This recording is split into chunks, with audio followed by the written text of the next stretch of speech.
সাগরের তীরে ভেসে এসেছে বিশাল আকৃতির এক প্রাণী।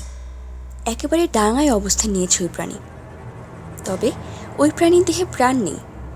নিথর দেহটি পড়ে আছে সৈকতে। ওই নিথর দেহের পাশেও যেতে ভয় পাচ্ছেন মানুষ। স্থানীয় বাসিন্দারা ধারণা করছেন এটি একটি বিশাল তিমি। যুক্তরাজ্যের দক্ষিণের ডেভনে সমুদ্র সৈকতে দেখা মিলেছে ওই মৃত প্রাণী। ব্রিটিশ সংবাদপত্র জানিয়েছে, স্থানীয় সময় গত বৃহস্পতিবার প্রাণীটিকে তীরের বড় বড় পাথরের ওপর পড়ে থাকতে দেখা যায়। এটি একটি দোতলা বাসের সমান লম্বা, অর্থাৎ প্রায় ৩৫ ফুট লম্বা ছিল এটি।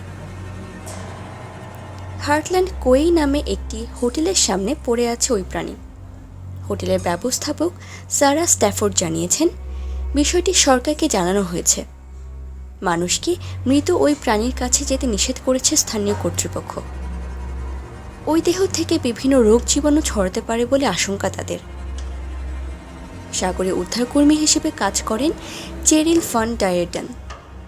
তিনি বলেন, তিমি অনেক জীবাণু বহন করে আর তা মানুষের দেহে ছড়াতে পারে, তাই কাছাকাছি না যাওয়াই ভালো। তিনি আরও বলেন, ওই প্রাণীর দেহ থেকে কোনো অংশ কেটে নেওয়াও অপরাধ।